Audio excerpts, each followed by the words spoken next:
you think that empathy modules are indispensable for machines and robots of the future. Why? Because we're going to have robots in our lives. And they're going to work with us. They're going to take care of us.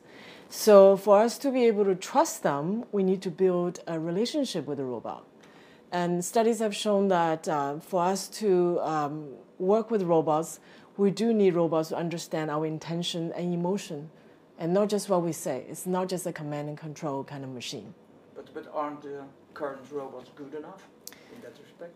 No, because they take your commands literally right now, and they don't understand what you really mean. You can say the same thing, and in different tones and with different gesture, it will mean something totally different.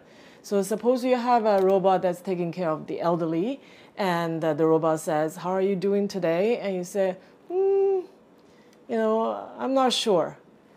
And the robot would say, if the robot understands you literally, it just means you are not sure. And the robot would just take off and walk away.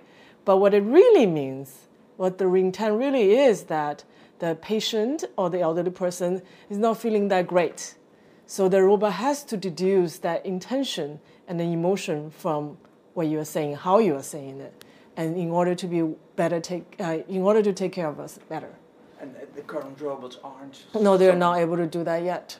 We're working on making them to do that. What made you actually want to introduce empathy in robots? Because I believe that in the future, we're going to need robots to take care of people, to take care of the young, to educate us, to help us with a lot of work. And since we're going to have them around us, I think it is important that they're more human-like in their empathy. Why are empathy modules indispensable for let's say, tomorrow's robots? We want robots to be intelligent, right? And intelligent robots need to have both the cognitive intelligence and also emotional intelligence. That's what we humans have. And when we communicate with each other, we use our emotional intelligence all the time.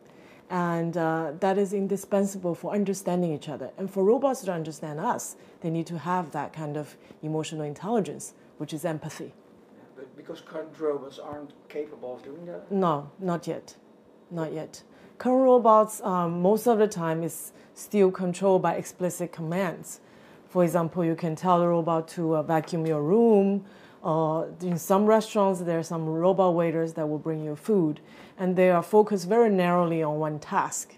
And they're not that much more advanced than your vacuum cleaner now or the rice cooker. So current robots don't have that kind of emotional intelligence. But there are some robots. We're putting this in some robots, and we start to see them. But why would we need emotional intelligence for machines? Because so that they can work with us better, they can help us better.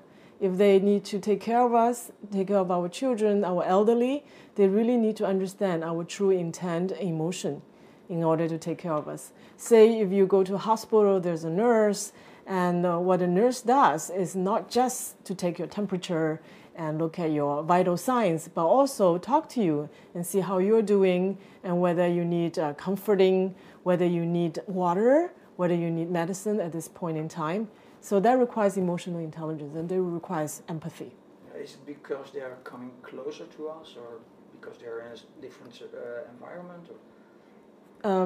Yes, the robots are coming more into our lives, into our daily lives. And there will be more robots around us. And if they don't have the emotional intelligence, they're more likely to make mistakes and even hurt us.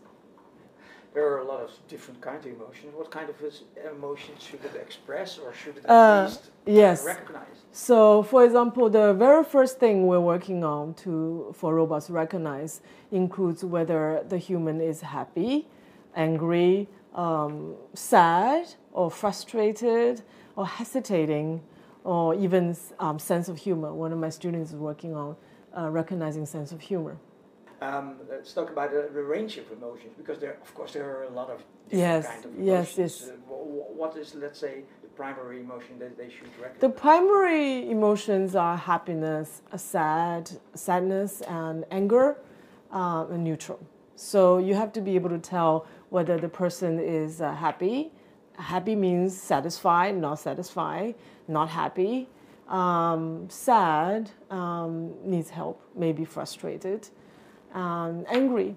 So if the person is angry at the robot should have to do something in response. But people can be ironic or right. sarcastic or what's right. We're also working on for robots to understand understand our sense of humor and sarcasm. We're working on that because we use humor and sarcasm in our daily communications to, deflect the situation, a challenge, or to make a conversation more friendly, to make things go more smoothly. So robots also need to learn to recognize that. But even for people, it's sometimes difficult to recognize that. Indeed. Learn a robot to recognize that. Indeed. So we're teaching robots to watch a lot of comedy shows to learn sense of humor. So it's machine learning. So we think that if we teach, we let the robot watch a lot of comedy shows and observe how people communicate with each other. This is the so-called big data analytics, and we use machine learning. Then they will be able to learn. So you teach them actually by letting them. We feed comedy shows and movies, and yes, and people's daily communications. There are a lot of YouTube videos. We feed this to the robot. Should it also express somehow? Yes,